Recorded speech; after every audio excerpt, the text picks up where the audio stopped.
Hi. Hi. Hey, Simon, how are you?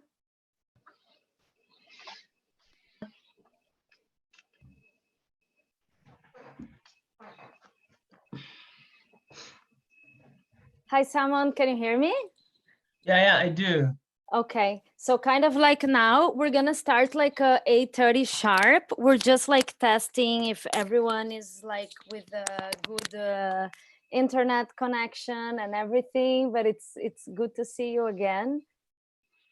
Oh yeah, definitely. Happy to be here. Yes, nice. I don't see, where is Yotam? Here I am. Hi, Yotam. Hi. How are you? Very good. Got my Schoolhouse mug here. Oh, you have a fake Schoolhouse mug. I have a real Yeah. one. Well, Oh come on, you guys should send me one then. exactly. Okay, so maybe this is going to be like a protocol now. After you are interviewed by the Schoolhouse, you need to get like a mug in your house. Absolutely. Yeah, definitely. Absolutely. So we're also waiting for Claire. I'm here. Hi, Claire. Hi, everybody. And we're gonna be going live in 2 minutes. Okay. We're also waiting 1 second. Claire, you're gonna show yourself? Yes, when I Okay. stop sharing the screen when we begin. Okay. 1 second, I'm texting someone else.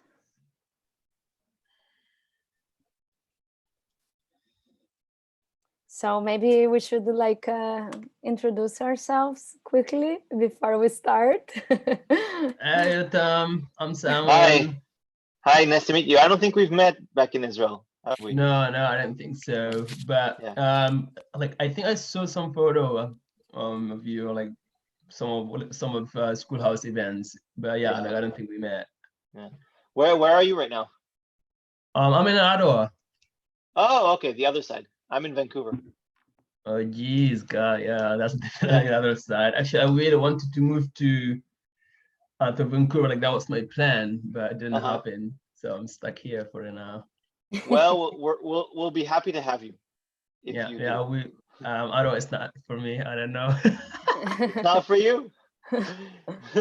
You like it Yeah, colder. like it's too much Canadian on it, you know. Vancouver is too Canadian for you. Okay. That's fine. Okay. Well, have fun in the snow. That's fine. I'll take our sunshine.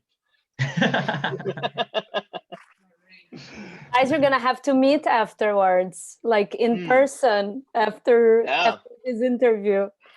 Yeah. Okay. Yeah, definitely. Yeah. So I think we're gonna start. Where's Claire? Yes. So I think we can start.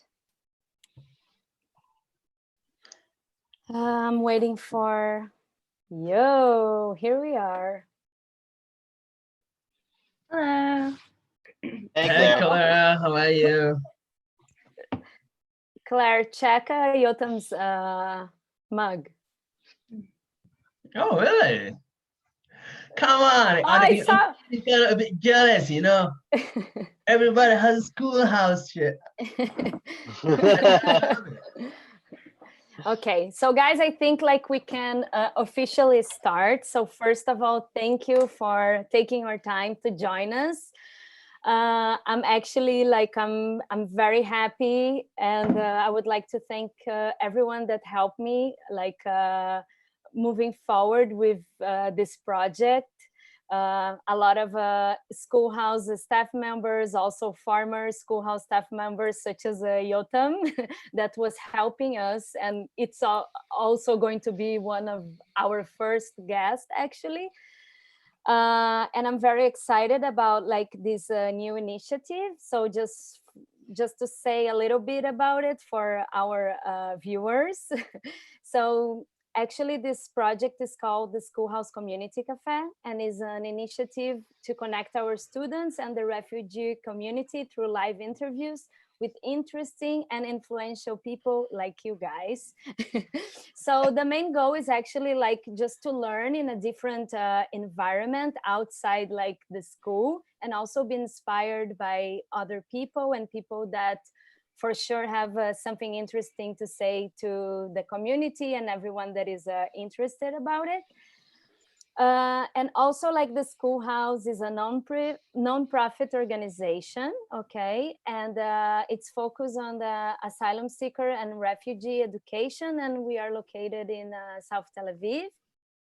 So also like you can send us any questions about it if you want in our YouTube or Facebook page. So anyway, so for our first interview, we decided to invite Yotam and Samon that somehow are related to the Schoolhouse. And right now they're not here with us anymore in Israel. They are now in Canada. So for this first interview, guys, I really want you like just to, first of all, introduce yourselves. Tell us a little bit about how is your life in Canada, how different it is from Israel, and if you miss burekas. I go first.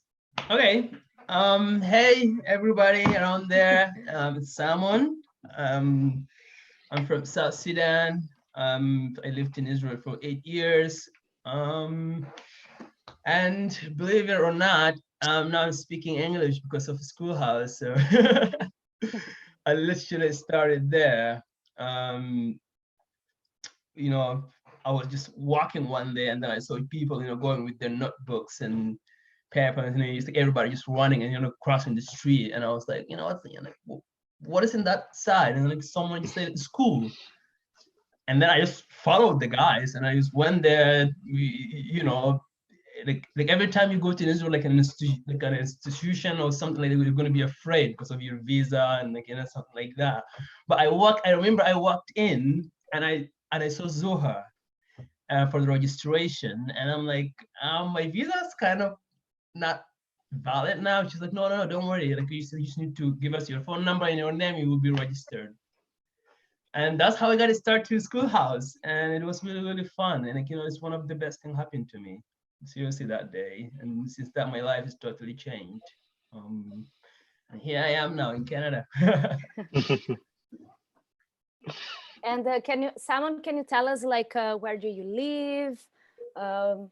What you are doing right now in there? Musa, hi Musa. 1 second, guys. We also have like I invited one of our student leaders to join. So let's just see if he's going to turn on his camera and join us. Hi Musa, can you hear us? Yeah. Hi. Do you want to join with video so we can see you? And then you can just say hi to Yotam. Also, Claire is here. She didn't introduce herself. I didn't introduce her. Okay. Coming. So let's just see if Musa. Hi, Musa. Hi, Musa. Hi, everyone. Hi. How are you? Good. Good to see you. Good to see you. Canada is now it's really chill and fun to be out now. Right. I'm sorry. Like, can you repeat your question? Do you mean like my life here in Canada or in Israel? Yeah, so like how in Canada, like what you are doing there, how long you've been living there, where exactly, and also I want to like how is this how is moving to a different country and a country much different from Israel? Like how was this transition? So I want to hear from you. And also from Yotam and Musa and Claire, if they want to ask any questions, like, please feel free to ask any questions. Okay, well, I live in Ottawa. So my family, they're actually French Canadians. And they grew up in Ottawa and everything. So that's how I met, the family that I met them actually in Israel through a Schoolhouse, by the way. So yeah, like I live in Ottawa in an area called Avenue West. And I still really having a hard time understanding Ottawa, and I came to Canada last June. Yeah, and then I really my family put me in a summer school. So just remember my English is, it's literally, I just got it from Schoolhouse, you know, like it's not an English that I could go immediately to high school or do anything. But the actual surprise, you know, like, because I had 2 semesters at, like 3 semesters at high school. And then, so when I got here, my family's like, yeah, you need to just go to like summer school, and then we'd be like, it would be fine to go to high school by the school year is open. So since I got here, really, I got just wrapped up with the schooling. I had like summer school, and now, you know, oh, I was going to school, and then now everything is shut down. I still like receive classes from like, you know, online. And you know, it's different, you know, like I built a life in Israel, you know. I had a lot of friends, you know, like you can name it, is Israeli, international, non-Israeli, Sudanese, like, you know, like I also had a community there.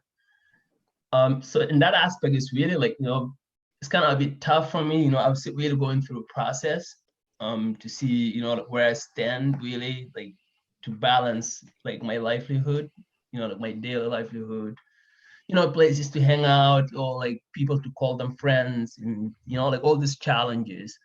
But for me, it's, you know, like it's not the first. So kind of, you know, like I had experience of being kind of, you know, just like jump in a place that unknown, and then figure out what to do with it. And that started from like, I'm from the South Sudan, so I moved to the north. It was the same situation, and then I moved to Egypt. It was the same situation, and when I was in Israel, it's the same situation. But in Israel, it was different because I kind of settled there than either North Sudan or Egypt. I really, really loved my life there, I gotta say. but but also, you know, I knew like my future opportunities are really limited there. So so I had to kind of find a way to escape. I don't really actually find a way until like Schoolhouse gave me the way, you know, like, you know, like, taught me the language, you know. And I have to say, like, that was again like one of the best thing that happened to me, because I was in Israel, you know. I could have decided to learn Hebrew instead of English, but it's not about really learning the language. Like, you felt that super unwelcome in the country. So like it doesn't matter, you know. I speak Hebrew fluent, but that's so the language, it was not the case to get something out of Israel. It's more about like learning something new, and then try to, you know, like look at different you know, like different options with my life. So in that, so in that, I don't really miss Israel, but I definitely miss all my friends. I miss the falafel, you know. I miss the best coffee. By the way, in Canada, you guys really bad at coffee. It's horrible, I gotta say. Really? I wouldn't think about that. Yeah, I like, you know, until now, it's been a year now in Canada. I came here last June, and I still drinking Israeli coffee because like my friends, when I Yotam came is here, agreeing with you. no, seriously, because like so after I came to Canada, so like I traveled to Berlin, my first time international flight. I was really excited, and all my Israeli friends, they came to visit, so they come to see me and say hi. Wow. And then everybody just like brought a bunch of coffee, and I still really having it. So I barely even noticed the Canadian coffee now. So yeah, it's different life, and you know, like I really enjoying my freedom. I'm enjoying just being me, you know, and not really pushed by society to be someone else, you know, to be who I am. And you know, like Canada is really had an amazing system for like refugees or new migrants, you know, either schooling or social, you know, social help or everything, like just out there. You just need to ask, and then the government is there to help you. I mean, even in this crisis now, you know, like in Israel, everybody, you know, my friends that I'm talking, they kind of really struggle because remember, 99% of the migrants, they live in Israel, they work in restaurants, like 99%, and I was one of them. It's like that's the best place that you can easily can get a job. Usually people not criticizing like your status in the country, or whether your visa is valid or not. So usually like it's easy to get job in that era. And now with COVID, everything is shut down, and government even not recognize that every people really struggling. But in my case, you know, I'm just being here. I never really worked that much in Canada, but the government recognized me and gave me the support that I needed. I'm gonna study from home, and you know, I still pay my rent, and you know, like my life is still going similar, like, like I don't have any effect of worries because I had someone that said, hi, like you need help and this is for you. So in that aspect, it's like my life in Canada is just totally, I love it. I love it. And I wouldn't really think twice to do it again. And thank you, Simon.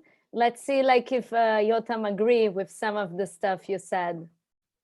First of all, the coffee in Canada is terrible. It is just horrible coffee, really the worst. I have my parents send coffee from Israel every couple of months. Canadians do not know how to make their coffee. You should get a container together. We need to go into business together, man, and teach them what real coffee is. Definitely. Actually, it's really weird because the best coffee, like I don't know about the rest of Canada, but in Ottawa, people really thought the best coffee is like at McDonald's, actually. And me as a chef, I totally against anything that McDonald's does. Yeah. So I cannot even drink their coffee. I'll be stuck with my Israeli, with my Turkish coffee, and I have a bunch of friends that are gonna send it, so I would be fine. Yeah. Same thing for me. Yeah. Yeah, definitely.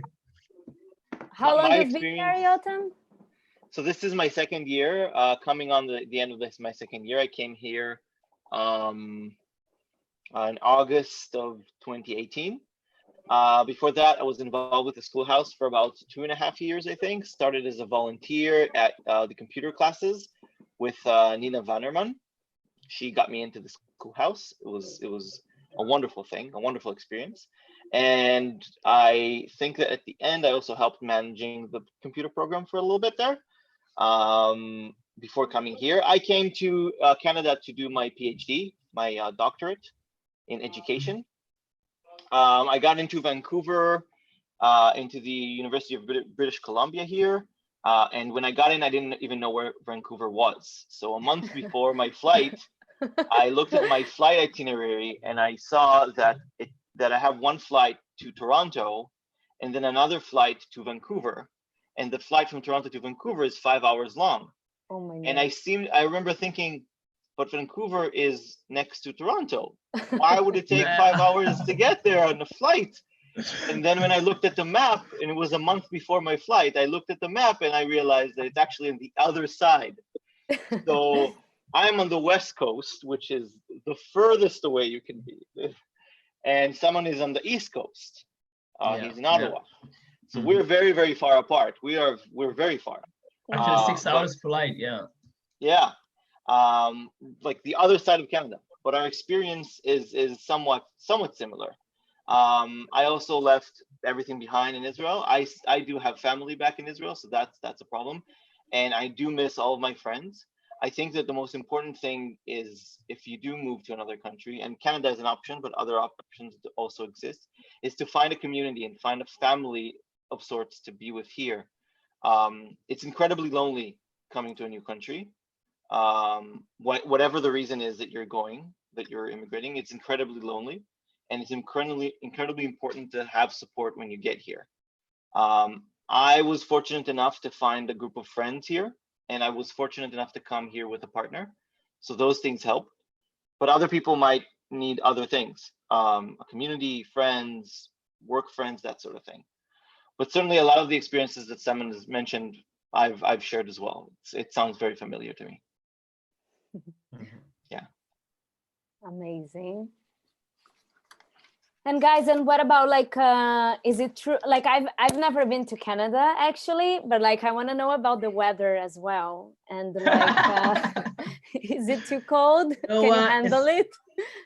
It's something really, really traumatized me because before I left Israel, because like I loved beach, like beach was kind of escape for me, and then so everybody just pushing me, oh, you need to really get the best out of it, like last 2 months or 3, and oh, you need to buy those clothes and you need to buy the heavy jeans, and everybody just push it. So I kind of got wrapped in like a big suitcase.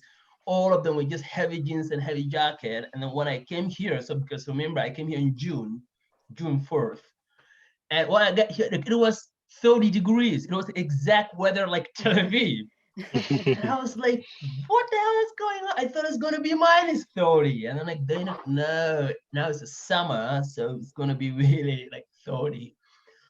So like, something really surprised me. And then, the winter is really, really being fun, like I really enjoyed it, the winter. Like, everybody said because it's your first winter, but not necessarily. I really I don't like sweating and I hated it. So like I kind of really enjoyed this like cool weather. And then I don't really spend the harsh time of the winter, like January. Also, like my family, so my sister wrote a book and she was doing her tour. And then so we went to Jamaica. So we kind of, like the period that really, really works. I haven't been in Canada. We just spending in the Caribbean. And after all, it's like exactly like people like in Israel, you need to put a jacket, in the winter. It's just simple. But in Canada, I'm just putting a jacket of winter, but I'm just putting a one bigger than that I was putting it in Israel. Like that's the case. That's it. And I enjoyed really skating. I live in Ottawa, and then like we have the Rideau Canal, so it's one of the world's largest place to skate.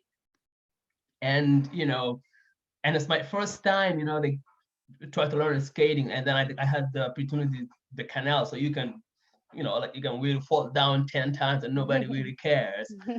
Actually, like this winter it was really short. It was not that cold, so we kind of had 3 or 4 weeks to just enjoy the canal. But it was amazing. I really, really had an amazing experience with the winter. I had nothing bad to say.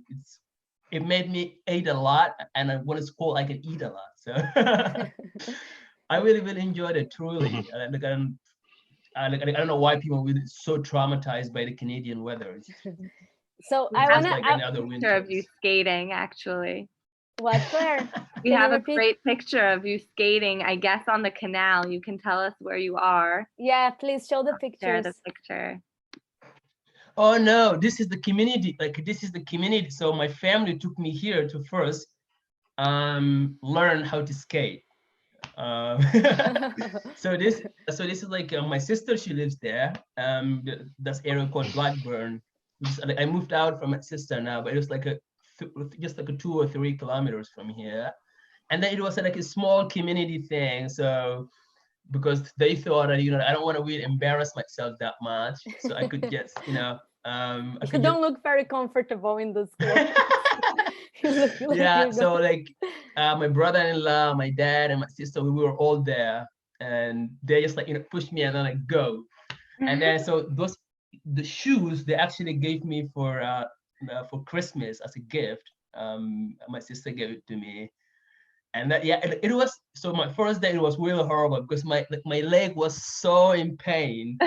And then they just like, no, you just need to get used to it and then like get the balance of the shoes or something like that. But I fought so many times, my ass like hurts, 2 weeks later, it was still hurting it. But I enjoyed it. I totally enjoyed it.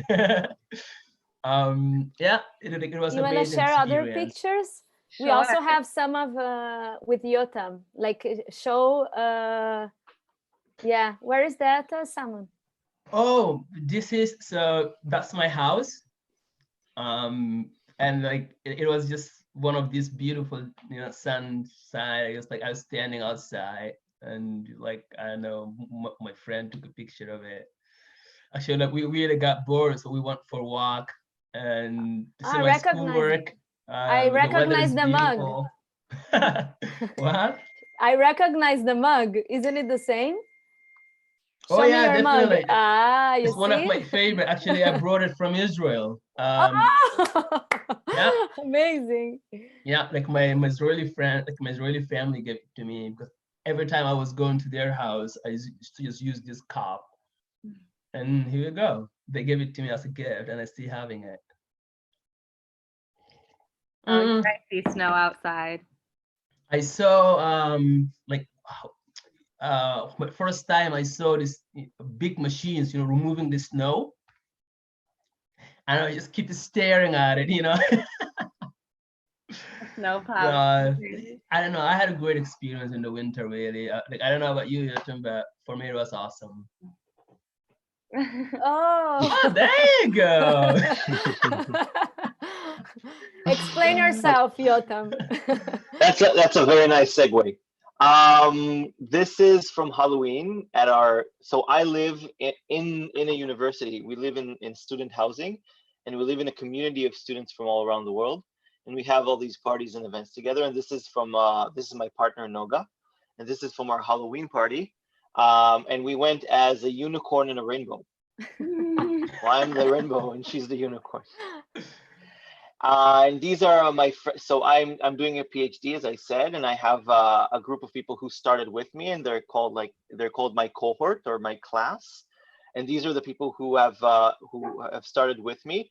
Some of them are Canadian, some of them are Israeli. The guy at the bottom with the glasses, his name is Itamar, and he's Israeli. And I can we tell didn't know he's each other. Israeli. Yeah, right. Immediately, the first I time knew. we saw one another, we looked at each other like Israel. Yeah, that's it. Exactly. So we're a very diverse group. And this was taken at our first year together. So at the end of the year, we wanted to kind of get a picture together. The weather here in Vancouver is much, much easier to handle than in Ottawa, because we only get a week of snow every year. That's it. Most of the time it's either rain or sunshine, and we can go to the beach and we can hike, and it's pretty comfortable. So if you are scared of the snow and you're thinking of moving to Canada or to North America, think of the West Coast rather than the East Coast, because the East Coast is so much colder. Oh So God. Yeah, these are the things that we do. So we tend to get drunk at nights and have these elaborate meals together with all of our friends. You see that we're all from very different countries all around the world, and it's a lot of fun. If you can see those two guys at the back hugging next to the window, those are also Israelis. We're where? here with two okay. others. Yeah, it's a couple from Israel who we met before we went to Vancouver, and we decided to make sure that we live close by so we can have a community going. Yeah. Nice. That's it. Yeah, in my case, it's really, really different though. It's weird because this is the only city that I don't find Sudanese on it. Like it's kind of weird. Like I got kind of bothered by it. I'm not saying there is no Sudanese, but like Canada is really big, and Ontario is really, really, really big. And one of the smart thing that the Canadian government does, they never really put every community together, the way that like the Israeli government did. So they kind of put everybody like in a part, so everybody could be integrated with the Canadian society, with the multiculturalism that they're advocating for. So you really, really barely like see like your community, like me as a Sudanese, I barely really see Sudanese community around here. So like I have to force myself to make like to be uncomfortable and willing to get out there and make really different people, get to know different nationalities. And like Ottawa is really, really, really diverse. Like, I mean, like you walk in the street, you see 10 people, and then most like 10 of them, everybody like from different part of the world. But like, they born here or like they just moved here. It's just super, super diverse. But I gotta say, like, there's one thing that I dislike about Ottawa. It's really, really hard to make friends here. It's a society that kind of rock types of super government city. All the government is here, and everybody's kind of work for the government and play by the rules. And they, all the bars, clubs, like at like 12, 1:30, everything is shut down. So it's kind of a bit really challenging, how to make friends, and people kind of cold, like in Israel, you just go to the bar and like, hey, shalom lachem, and then they just started, like get drunk, make friends. In the next 5 minutes, you just know that you make friends and you spend the night with them. But that's not the case in like in Ottawa. It's really, really like people need to trust you, and people like you really have to have kind of like work-related experience with them or like school-related.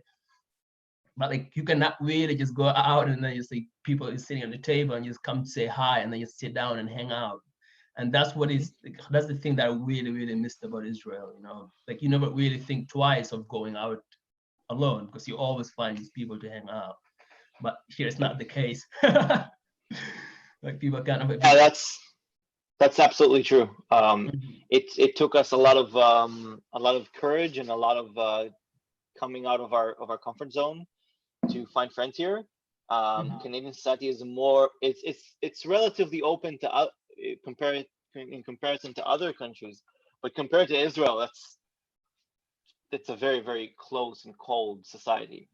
In Israel, you would go down the street and just hug people, and here you wouldn't even shake their hands. So it does take a little bit of time getting used to, but once you do find friends and once you do make those connections, those are very meaningful ones, and they stay with Mhm. you. Mhm. Yeah, so Yeah, it's that's worth it. true. Because like I remember like in Israel, because again, like when we came there, all the communities, all the asylum seekers community, forget even not about Sudanese or Eritreans or like Congolese or whatever, but the entire refugee society or the asylum seeker society, they put them in this like one hole, and there's really not government institution that telling you what is Israel. Remember, I don't want to talk for everybody, but I can talk about myself. I grew up in a village that people having really like 100 years ago life. I never saw cars. I never really saw phones. I didn't see anything until like when I get out, and then so when I left my family from South Sudan, and then I moved to Juba, and then like it was just a totally different world for me. And Juba is the capital city of South Sudan now. And then like I would just get this full of curiosity of okay, this is new, so like let me push it harder. And then by the time that I got in Israel, remember, like the government is going to take you from the Sinai, which is Israeli Egyptian border. They're going to pick you from there, and then you're going to go to Suronim, which is like the Israeli biggest prison or something like that. So you're going to have like 12 to, in my case, it was like 2 weeks, because I kind of really came young in Israel. Like I was 17 by the time I got there. Actually, inside the prison, I turned 18. But so they said, no, I considered underage only if I turned, when I got my visa, and then if I was 17 before I got my visa. No, after I got my visa and then I turned 18, that's kind of considered is not underage. So you don't like you don't get any what I'm trying to say, you don't get any support. You're gonna pick up from the border all the way to South Tel Aviv. I mean, how the hell I'm gonna manage it? I don't speak the language. I don't know even how to ask. Like I want to eat, and there's no really. There's some government or NGOs like in the beginning earlier, which was UN, but and then like UN got kicked out really from the government. So there was really no help. You need to figure your like yourself, and you need to build kind of your own thought in your community and how to make it yourself really work. And then so one of the things that really best thing that the Schoolhouse did is kind of, because I remember even the Sudanese, they don't really know everybody knew everybody. Like you just end up in that garden and I know like Sudanese have a 512 different languages, and even the Sudanese, they cannot communicate with one another. But the organization like the Schoolhouse, for everybody, and for me it was escape. I go to work for 12 hours, and the Schoolhouse, it was my escape to just go there, feeling of me being alive, like having a livelihood, like getting something educational. It was more than learn just English, like even to make friends there, get to know your own community, the Sudanese, because it's like the Sudanese community, like in Israel, is super divided also, because nobody will tell them where you come from, and you are not Sudanese, you are in Israel now, because like, they never heard that. So everybody did their own community. You have a Zakawa community, you have a Tama community, you have a Four community. We ourselves, we were divided, unless all like until all this like organization like a Schoolhouse came out. So when you go to school, you don't really consider yourself a Sudanese. You just consider yourself you were one of the communities. And that's how every Sudanese got to know every Sudanese.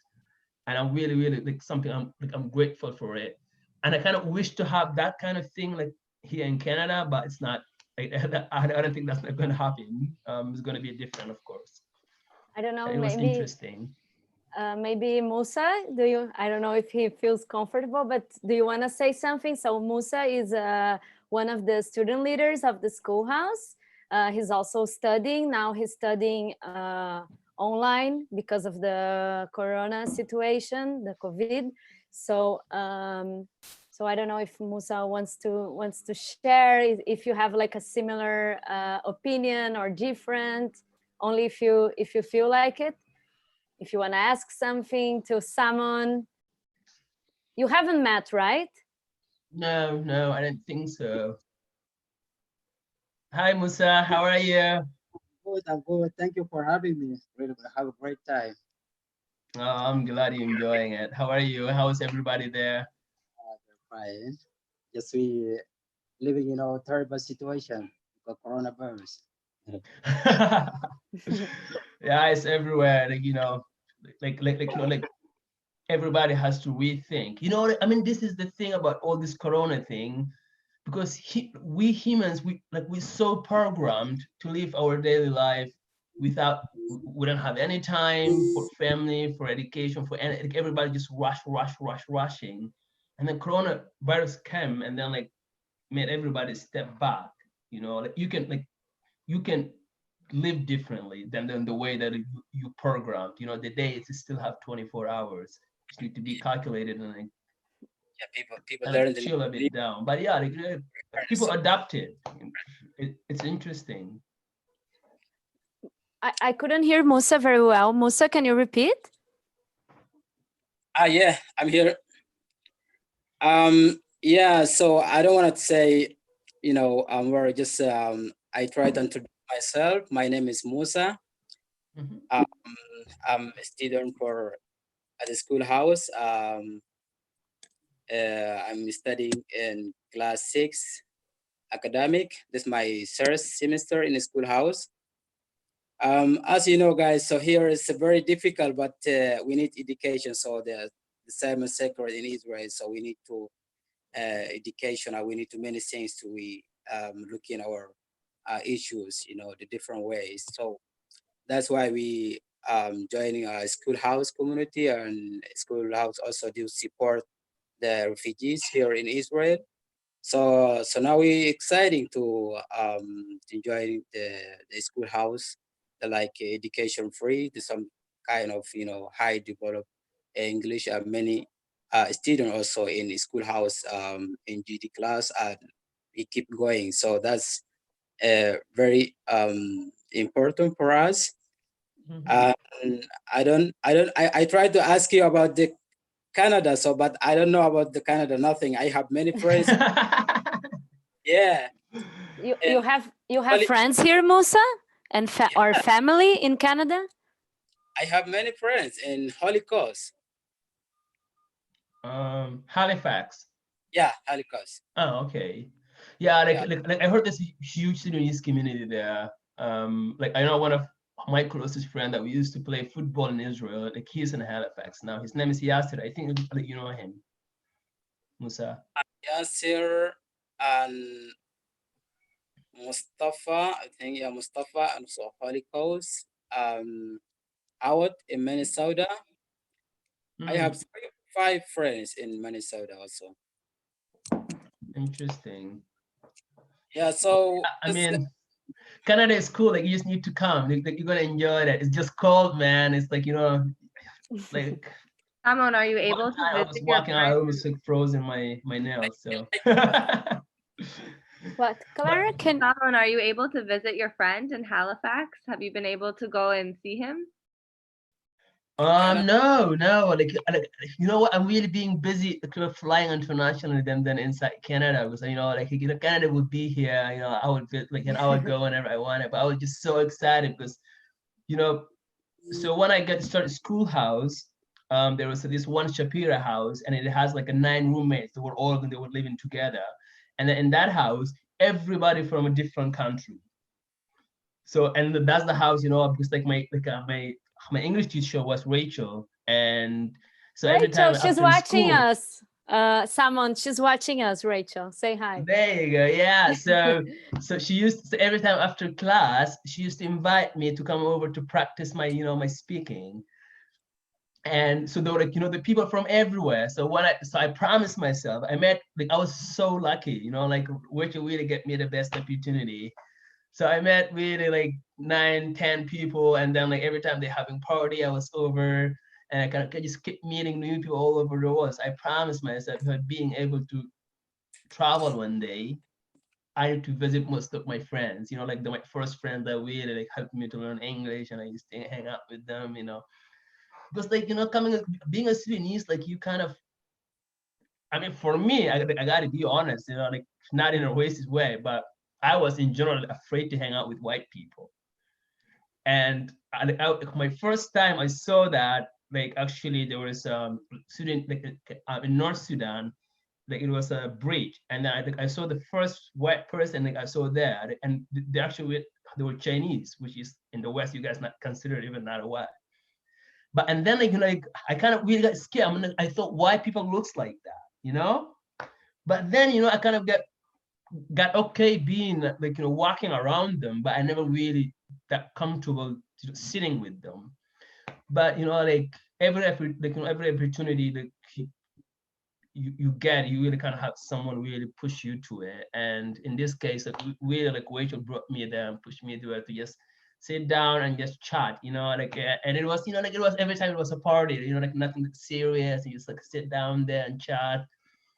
And that house is the best thing that really happened to me. And I don't know what was my point, but I kind of lost it here.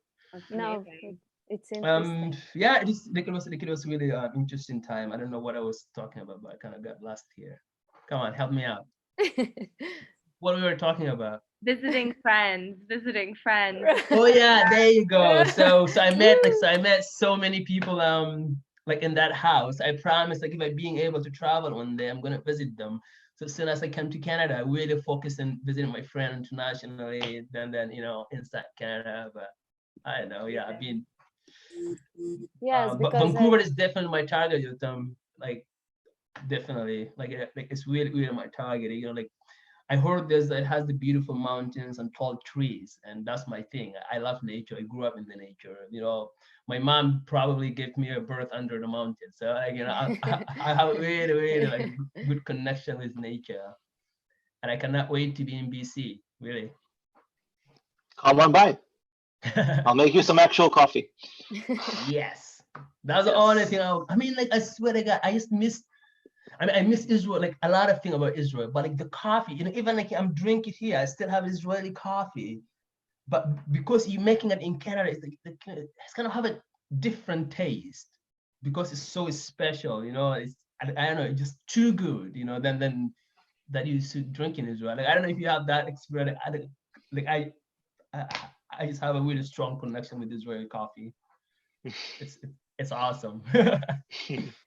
So guys, I wanted also like to ask before someone was mentioning like about the corona and about like how was to be living there. And it seems that like here in Israel, there is a need for like a stronger community. And also I heard from, I also found out that me and someone, we have common friends here in Israel. And also, I don't know, like I wanted to know like a little bit like about this situation, like how was to be, like how was in Canada, like being through like this difficult moment. But also like I agree with someone that like maybe if it wasn't for Corona, we wouldn't be here like connecting with these two amazing guys, and hopefully we can have like more interviews. But it's also like when you are away from the community, and I know myself because I'm from Brazil, so I'm also like far from my family. So like how was to be there, like where your community it's not so strong, right? Like you're adapting, you're meeting new friends, and it's a moment that like you're basically lonely. Of course, you also have like technology to help you, but like, how did you feel? Like, did you feel safe? I also like, I'm trying to compare. I felt safer in like a governmental way here in Israel than like I know my family and my friends are going through in Brazil. And like, how was your like your connection with these? Like, someone already said that he felt like a lot of support from the government, but like, what about this other side, like family and more personal side of being in Canada so far away from your communities? You want to go, Roger? Go. So actually my experience is a bit different from someone in this sense. Because I'm an international student, I am not eligible to any of the government supports that are currently happening here.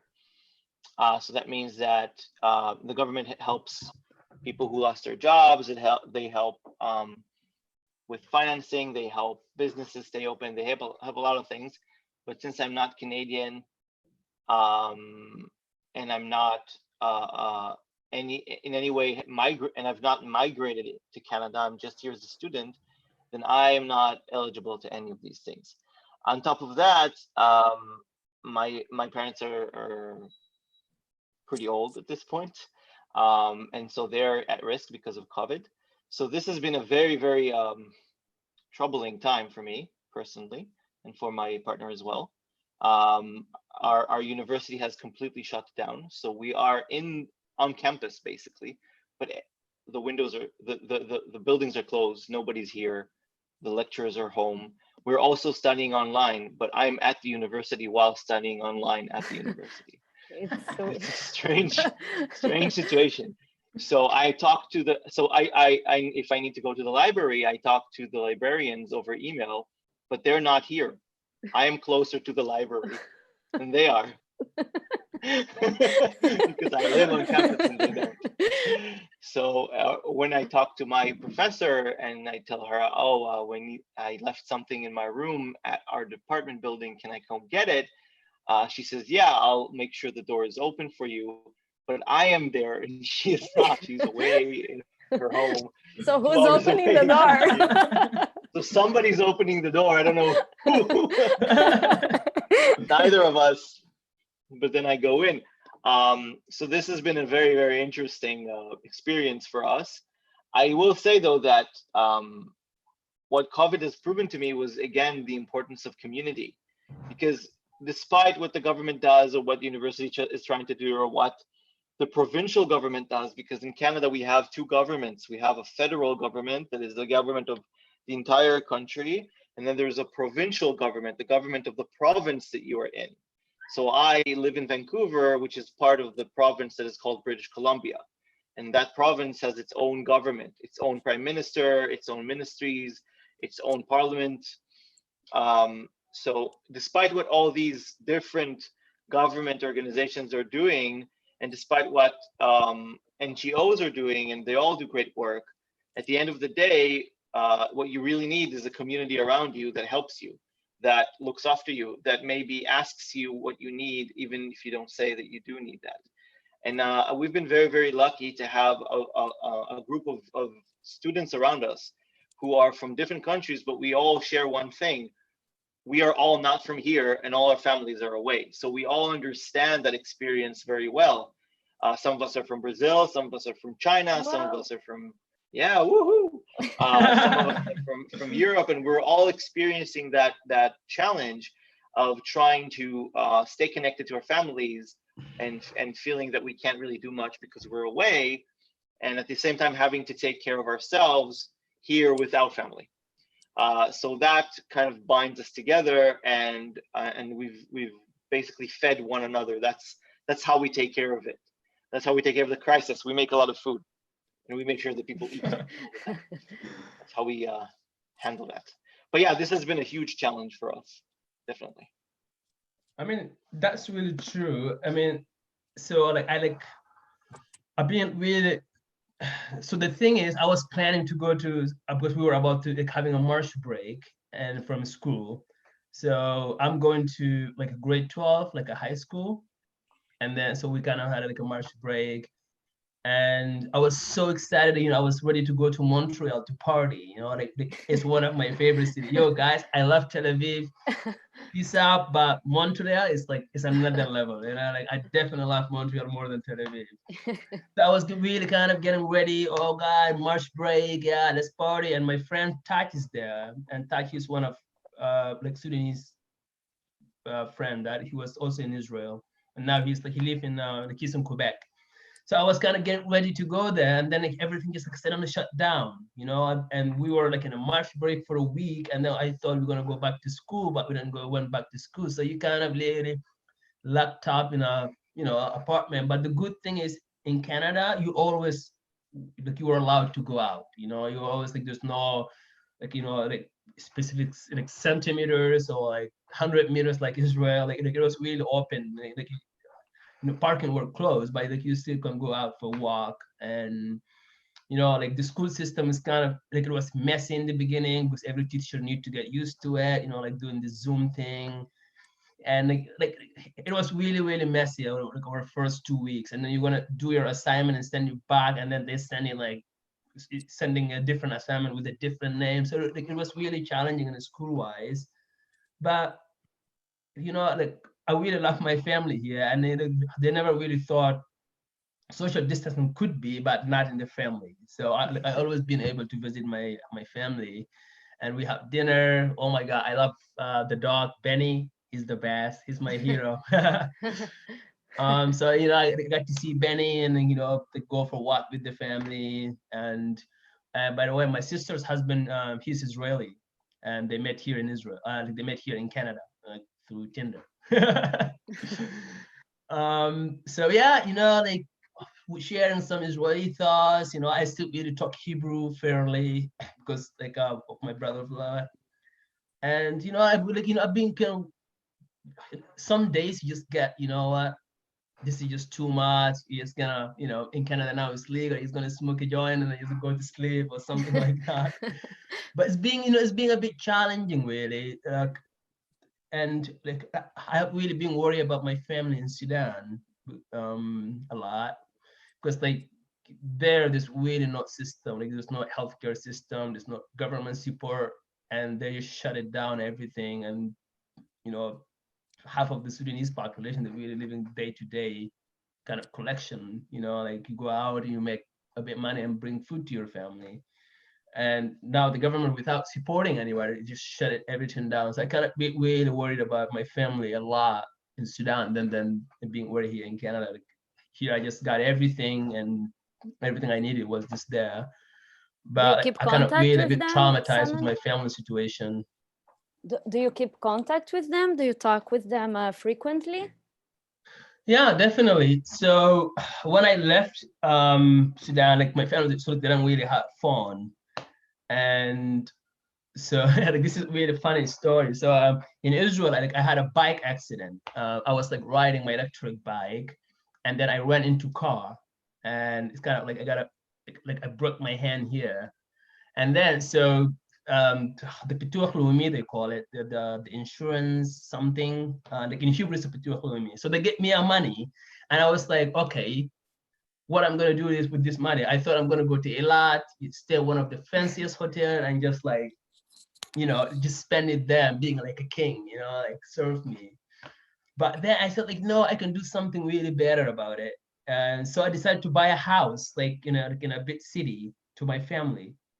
Like with the money that like the Kilomi gave it to me. So Wow. since then, so now my family can have a phone, you know, where they are, they can use actual phone. So yeah, being really since that, being really like, you know, like in contact with them, and like I call them every week. I like, you know, now I have two families, and both of them I really love equally, and they're everything to me. But it's being really a big challenge back there. Musa, do you want to tell us a little bit, like, how are the classes going at the schoolhouse right Actually, now? What's happening? I- What? um, I have a question for Musa afterward. Okay. No, go for it. Hey Just Musa, trying to make some so I conversation. heard, you know, like all the people that stopped working because of COVID, but also, you know, because we know like everybody working in a restaurant or something like that. And then I heard, you know, government is supposed to give the picadon, like the 20% that they were cutting from the salary, from every Sudanese or the train, or like, you know, rest of the asylum seekers.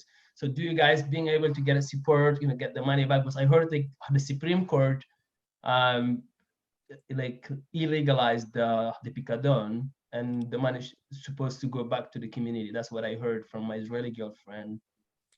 So like, how you guys being managed? Did you guys get the money from the government? It's still not sure. You know, they bring me money back to for Cupidon, but yeah, that's right. But coronavirus is a really very terrible situation. We're living in Israel, especially Mm-hmm. and secret, not working, and just we stay at home. And so the people need money for payment, you know, for renting, you know, for house, and they need to eat. And really, it's very difficult situation we're living right now in like 2 months. And so for keep it honest, for 20%, this like yeah, the government of Israel said they keep it on to bring back to for um yeah for Simon Sector, but this we're not sure. Still now we're not sure, so we're waiting Mm-hmm. for this chance. So it's our money, but we can't do nothing. So that's we waiting for. Yeah, that's saddening situation, really. Very very bad. I mean, like, Let me- maybe for our viewer, you know, like the picadon is the like, so everybody worked in Israel as a like asylum seeker community, so the government takes 20% of your salary, and that they call it like as a like retirement, like saving for retirement. yeah, But in my opinion, like in the situation that all the communities now, either the government going to support like they're supporting any other Israelis, because those people also work in Israel and serving the Israelis like any other Israelis. They're not better than Israelis, and Israel not better than them. So either the government really should support the way that whatever support they give to the Israelis, or they just give the people the money that already they took it from them. Like they don't have to do any favor, just give them what they like what you already took it from it. So I don't know why they're really doing that, because people have families there, and some people have kids, and like their life is really depending like month to month salary. So I don't know really why the government even not looked at the situation. Like it's nothing personal, but it's seeing like that, like in a well democratic society, just really, really, it's not even disappointing. It's just sad for me. Like it's just really, really sad to see that, and it's just so unfortunate. yeah. And This those people, they're not being there, month, 2, 3, or year. Some people they've been 15 years, God's sake. I mean, yeah like, come on, just like recognize their problems. And that's not the case, And like I was telling like Paula the other day, we were talking, like in Canada doesn't get me the status that I'm in Canada now because I was cute or was smart or like they be nice to me. No, they ask me the questions, why should need like why you need to come to Canada, like what made you leave your country, what is reasons why I need to give you my citizens. And then I explained my point of view, and I explained my struggles and my needs for basic human rights. And that's how kind of determined to give me the status. And that's all we asking in the goddamn Israeli government. Just listen to the people, Don't give them a status, just give them a basic human rights. It's people being there 15 years and their visa is written, you're not allowed to work. But if I start working, you let me pay tax on it. I mean, what the hell? So how come you like if the visa telling me I'm not allowed to work, but if I start working, like you're getting a tax from it and then you're cutting 20% of my salary. So why just give me like a reasonable legal visa to work and I will be happy to pay my tax. And then it give me the working rights. There is a citizen rights and there's working rights, and working rights implement everybody. It has nothing to do with who is Israeli, who is Jewish, or who's not. It's a basic rights that people that work, the Saddam should do the same job as like any other Israelis in the restaurant. I worked in the restaurant. I work in one of the best Israeli restaurants. We serve 500 to 600 people a day, which is a restaurant called M25, like in a sugar caramel.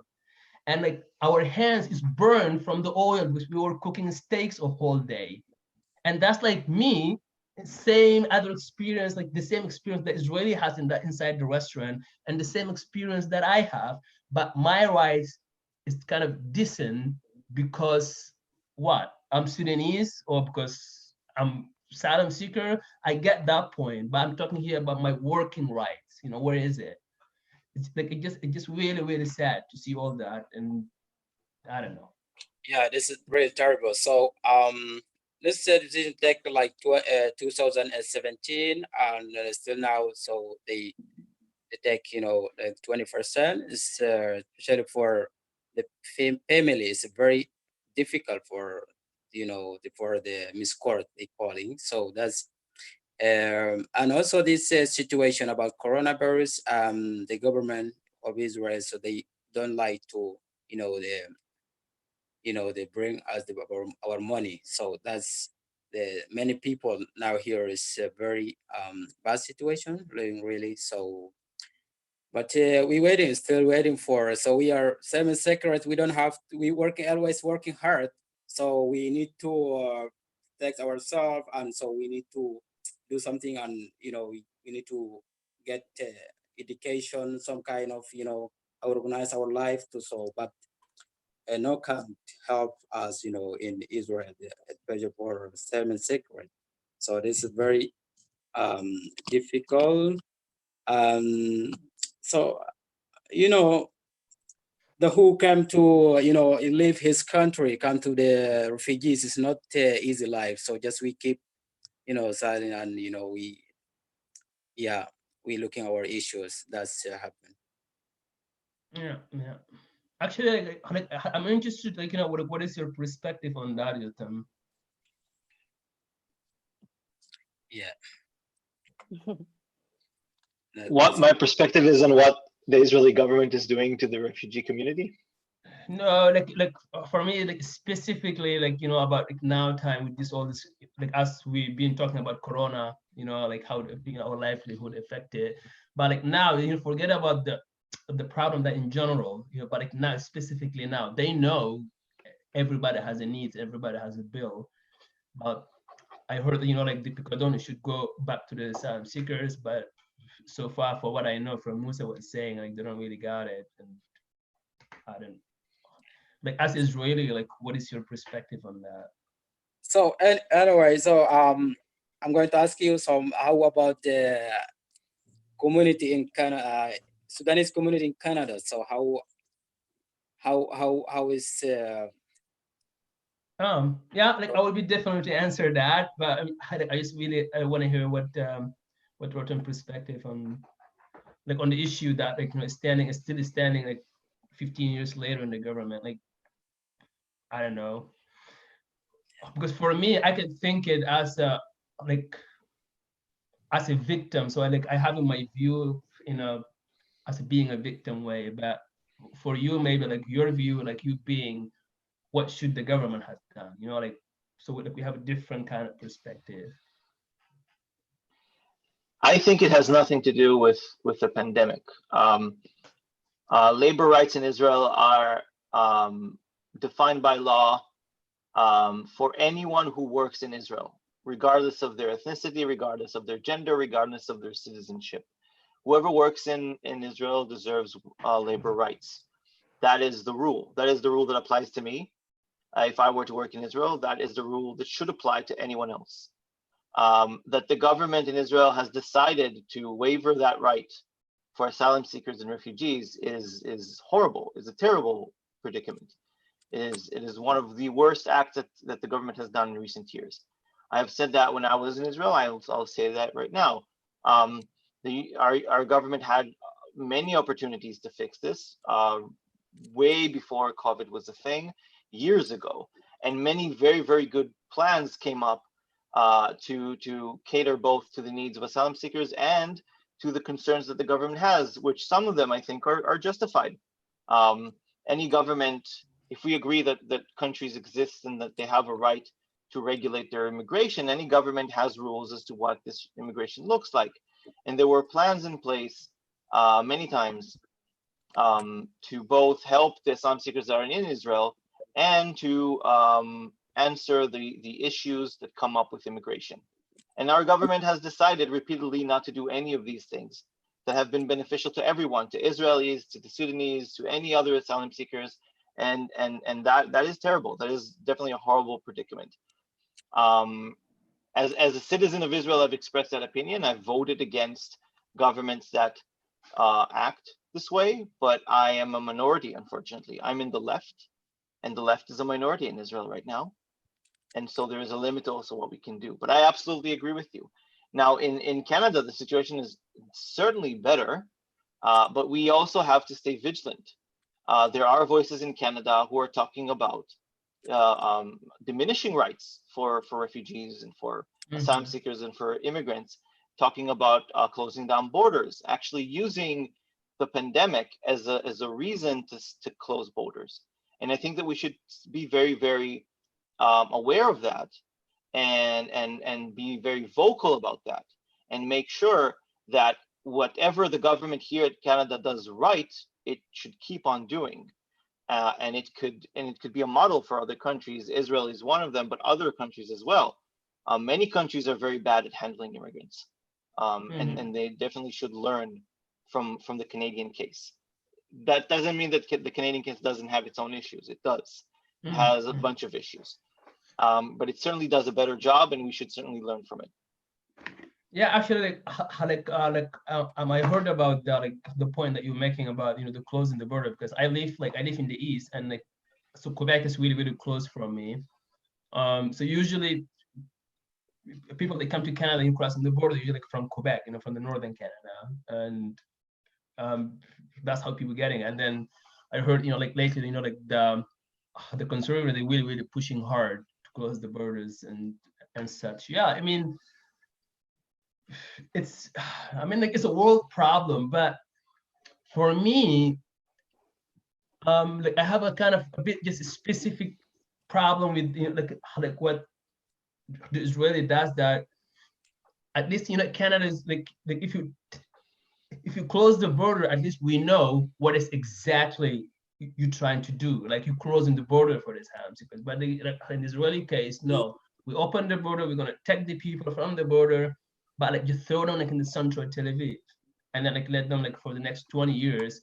Problem just goes ups and downs, and then there's no solution. The government can take advantage like organizations like a Highest or Hotline, Schoolhouse. When it's come to the educations, don't build your own education system. Support schools like a Schoolhouse.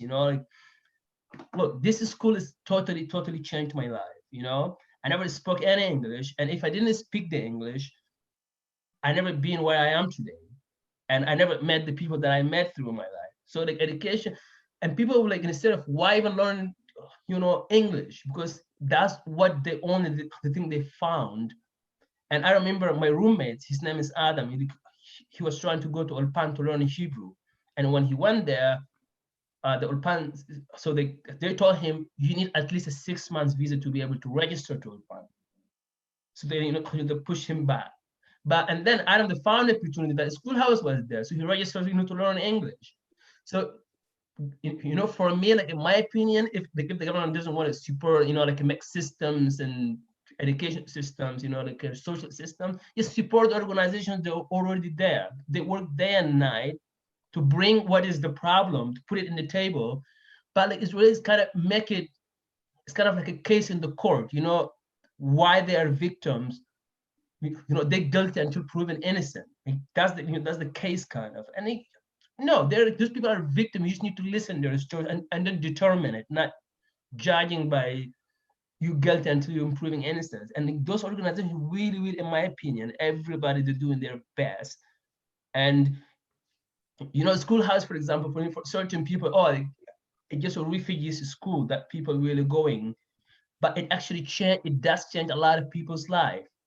People learn the language, so they can make other friends, so they can make international friends, or people being able to file their own claim internationally, either some people they did in the States, family unification, or in Canada, sponsorship program, and then so they kind of did their own program because the language is there and help them.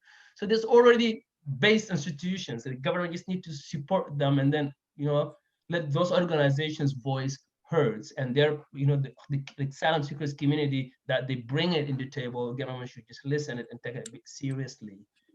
And then just don't take the people from the border and having them inside, and then like manipulating all the situation they're going through. And for me in Canada, okay, I know they closed the border, so I have a point exactly why the hell you closed the border, so I can argue with it. But like in Israel, it's just so everything just so manipulated. It's so politicized. Like it's a humanitarian, God's sake. It's not a, like it's not really a political issue. Yeah, we do really see here, some we that work like inside like organizations that help the community. We really see that like the things that the government should be taking care of, like these organizations are doing, not just the Schoolhouse in the area of education, but even now, like during the Corona crisis, we see like a lot of organizations that like it's not even their focus. They're helping like with food. They're just helping like the community in every way they can, because like there is a lack of help from the government. And even though like Yotan was mentioning, and you also like about workers' rights, and then like maybe like this is actually like it was a fight that was silenced about like the deposit law. It has been like going over and over and over, and it's kind of like a lost and forgotten fight. And the Corona now brought this debate again. So like luckily this issue is going to be solved, and maybe the deposit is going to be given back to the asylum seeker community. And guys, unfortunately, like I really enjoy, because now the debate was getting like more emotional, and but unfortunately like we have like to finish. But we're gonna have like other we want to bring more people from the community to see different perspectives in this live interviews and the Schoolhouse Community Cafe. I just want to finish that with the last question from Musa, that he wanted to know a little bit about the community, the Sudanese community, right, Musa, in Canada. So like also I know that Simon was very active in the community. I heard stories about him being very active in helping the community here in Israel. And then do you still like have connection with the community in there, and whatever else Musa wants to know about it? Musa? Yeah, Musa, what was your question? You're asking about the community, Sudanese community here in Canada? Yes, I would say Sudanese community in Canada. How about well, I gotta say, wait, let me just ask something else as well. Do you have like Sudanese and Eritrean restaurants like you have here in Israel? Do you go to these restaurants, or you just like? Unfortunately, no. Like in the entire city of Ottawa, there's no Sudanese restaurant. There's like an Ethiopian restaurant that I love to go. Like most of the time I go, and then but there's also like Eritrean restaurant. But to your question to Musa about the Sudanese community. So as I said, the government here, they don't really put communities together. They kind of mixing at communities all over the country. So everybody, like, you're gonna make your new community, like you kind of, integrate to the Canadian society and like wrapping up. It's not like really South Tel Aviv, like we have entirely it's kind of Sudanese community just set in one city. I gotta be honest, I only met one Sudanese person since I got here in Ottawa, and that's actually through the church that I'm going. It's called like the South Sudanese Association Community Center. The people are gonna come every Sunday. Like, I'm not really religious. I go there because I thought I'm gonna meet people, but also I felt in the community was weird not for me because it was just like too much Jesus on it. So I don't know. There's a South Sudanese community based in Ottawa, but to make it really like your point a bit clear, most of the Sudanese they're really not in Ottawa. They based usually in a bit north or like Halifax, as you say. And most of them like usually it's weird because Quebec is usually takes really Africans that speak French, but in the Sudanese case, there's so many Sudanese in Quebec province, especially specifically Montreal. But no, I don't really have any Sudanese community. There's no Sudanese restaurant on the goddamn the entire city on it, And so I gotta, sometimes I have to make my own food, like my own Sudanese food that I see it at home. So it's a bit challenging. I really, really miss the kisra, like I miss the sida, I miss everything about Sudanese food, and it's just so hard to make it at home because you need really specific materials to make it. But in Montreal, there's there's a Sudanese restaurants, and there's a community, they have their own community and such. But it's really hard to make just one country community in Canada, and that's not how the way it works. And I'm glad it's not like that, because people should explore and should get to know other communities and other societies, so they can really see different views of what they than what they know from Sudan. Like kind of get used to new life a bit. Then you just need to get crafted, on the life that already. And that's the case in I'm in the Sudanese community in Israel. They just got wrapped up so much just in being Sudanese. And some people I know, they have really, really strong voice. They're smart. They can explore their voice and they can make their voice heard. But they're doing it inside the community because they just kind of get together one community thing, and instead of go outside the community, they play outside the box. Get out from your comfort zone. For me, so yeah, there's really no Sudanese community in Ottawa, but the rest of the country, I'm sure they will maybe will. Okay, so guys, thank you so much. I feel that I have so many questions for both of you actually, but unfortunately we really have to go, and we can now we can Zoom talk in different moments, and hopefully you can follow us in the next interviews. So guys, thank you so much for taking the time. Thank you, Musa, Claire, everyone. And thank you for the ones that were watching us. And hopefully we're going to be back soon. And also, just one last thing, if anyone has, maybe guys, you can, Yotam and Salmon, maybe you can write a message in our Facebook page and just tell people to feel free to contact you and ask any questions that maybe they didn't have the opportunity to watch us live. And we should keep the community together and keep in touch. Yeah, definitely. So thank you so much, guys. Bye bye. See you on BCA.